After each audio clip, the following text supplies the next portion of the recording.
বাংলাদেশের নতুন সরকারের সঙ্গে কাজ করতে আগ্রহী ভুটান, বললেন মির্জা ফখরুল। বিস্তারিত সংবাদ। বাংলাদেশ সফরে আসা ভুটানের প্রধানমন্ত্রী শেরিং তোবগের সঙ্গে বৈঠক করেছেন বিএনপির নেতারা। গতকাল রোববার বিএনপির মহাসচিব মির্জা ফখরুল ইসলাম আলমগীরের নেতৃত্বে একটি প্রতিনিধিদল রাজধানীর একটি হোটেলে শেরিং তোবগের সঙ্গে সাক্ষাৎ করেন। পরে গণমাধ্যম কর্মীদের সঙ্গে আলাপকালে মির্জা ফখরুল বলেন, ভুটানের প্রধানমন্ত্রী বিএনপির চেয়ারপারসন খালেদা জিয়ার স্বাস্থ্যের খোঁজ নিয়েছেন। এছাড়া বৈঠকে ব্যবসা, বাণিজ্য, জ্বালানি সহ দুই দেশের স্বার্থ সংশ্লিষ্ট বিষয় নিয়ে কথা হয়েছে। দুই দেশের মধ্যকার সম্পর্ক আরও জোরদার হবে বলে দুই পক্ষ থেকেই আশাবাদ ব্যক্ত করা হয়েছে। মির্জা ফখরুল আরও বলেন, ভুটান বাংলাদেশে একটি সুষ্ঠু, নিরপেক্ষ নির্বাচন আশা করে। যে সরকারি ক্ষমতায় আসুক সেই সরকারের সঙ্গে কাজ করবে বলে জানিয়েছেন ভুটানের প্রধানমন্ত্রী। বিএনপির মহাসচিব বলেন, ভবিষ্যতে বাংলাদেশে যে সরকারি রাষ্ট্র ক্ষমতায় আসুক সেই নতুন সরকারের সঙ্গে কাজ করতে অধীর আগ্রহে অপেক্ষা করছে ভুটান।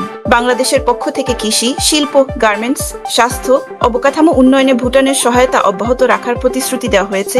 সাংবাদিকদের উদ্দেশ্যে মির্জা ফখরুল বলেন, একটা কথা না বলেই পারছি না, আপনাদের সাংবাদিকদের তো অনেকগুলো ইউনিয়ন আছে ডিইউজে, বিএফইউজে, সেগুলোতেও আবার 2-3টি করে ভাগ আছে। আপনারা নিজেরাই তো দলীয় হয়ে যাচ্ছেন। তিনি বলেন, এখানে সাংবাদিকদেরও কমিটমেন্টের প্রয়োজন আছে। আপনারা ওই জায়গাগুলো রাজনৈতিক দলের পকেট থেকে নিজেরা বাইরে থাকবেন, সাহসী সাংবাদিকতা করবেন। গণমাধ্যম সংস্কার নিয়ে বিএনপি মহাসচিব বলেন, বর্তমান সরকার গণমাধ্যম সংস্কার কমিশন করেছে। কমিশনের রিপোর্ট তৈরি হয়েছে, তবে কোনো আলোচনা হয়নি।